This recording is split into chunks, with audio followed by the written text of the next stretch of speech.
नमस्कार, मैं हूं साक्षी मंगाई। उत्तराखंड की अपर मुख्य सचिव गृह राधा रतूड़ी ने यूपी पुलिस पर सनसनीखेज आरोप थोप दिए हैं।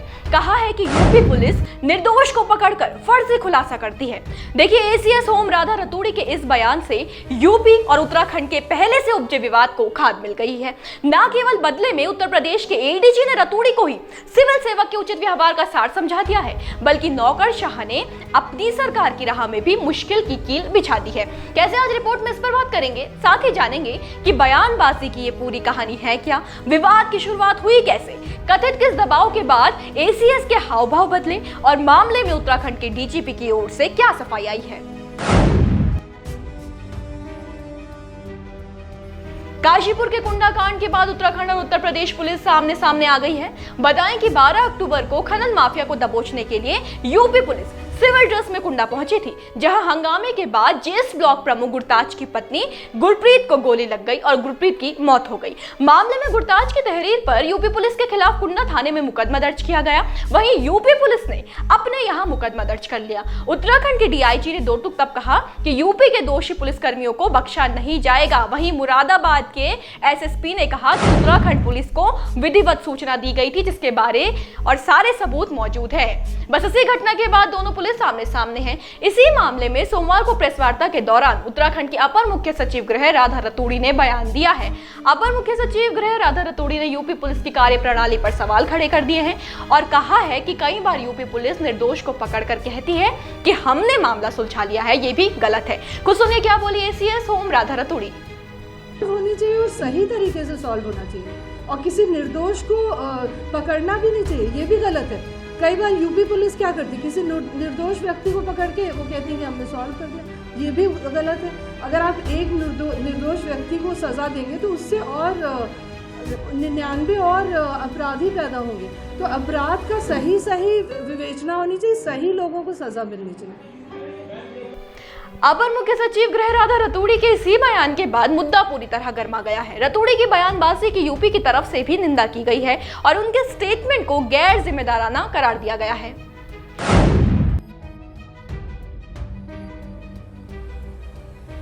जी हां, उत्तराखंड एसीएस गृह के बयान को यूपी के एडीजी कानून व्यवस्था प्रशांत कुमार ने गैर जिम्मेदाराना बताया है। प्रशांत कुमार ने कहा किसी भी सिविल सेवक को इस तरह के बयान देने से बचना चाहिए, खासकर अगर वो देश के सबसे संवेदनशील राज्य से जुड़ा हो। वैसे उत्तर प्रदेश पुलिस ने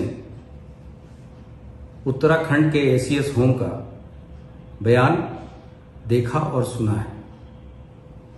एसीएस गृह उत्तराखंड ने बगैर तथ्यों की जानकारी किए एक गैर जिम्मेदाराना बयान जारी किया है।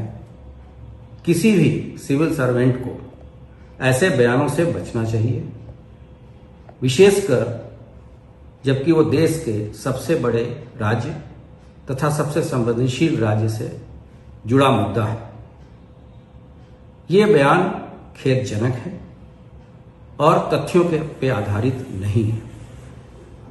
क्या एसीएस होम को मुख्तार अंसारी एवं विजय मिश्रा, जिनको माननीय न्यायालयों ने सजा दी है, निर्दोष लगते हैं?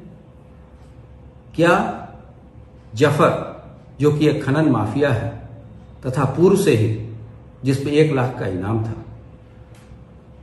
तथा वो वांछित चल रहा था, या उधम सिंह नगर का रहने वाला जेएस ब्लॉक प्रमुख निर्दोष लगते हैं? वैसे हलकों में खबरें ऐसी भी उड़ी हैं कि न केवल यूपी पुलिस महकमा बल्कि यूपी सरकार भी बयान पर खफा है। बातें हैं कि उत्तर प्रदेश सरकार अपर मुख्य सचिव राधा रतूड़ी के बयान पर नाराजगी व्यक्त कर रही है, जिसके कारण उत्तराखंड सरकार पर मामला शांत करने का दबाव बन गया है। हो सकता है कि यही कारण रहा हो राधा रतूड़ी की उस सफाई का जो उन्होंने देने में ज्यादा देर नहीं की।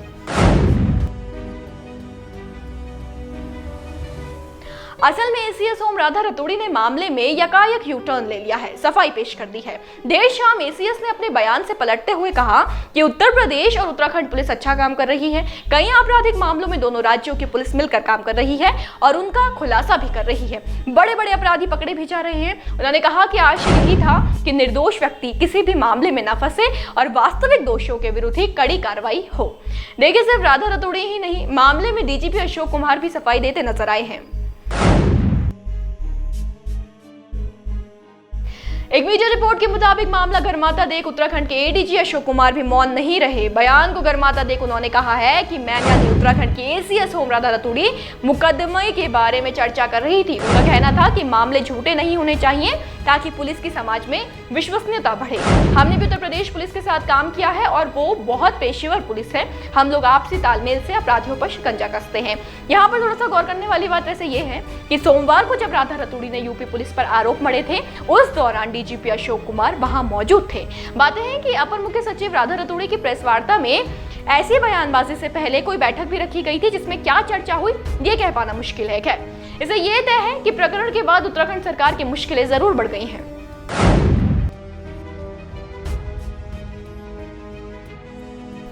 उत्तराखंड में लगातार बढ़ रही आपराधिक घटनाओं के बाद पहले ही सरकार खस्ता कानून व्यवस्था के विषय में घिर चुकी है।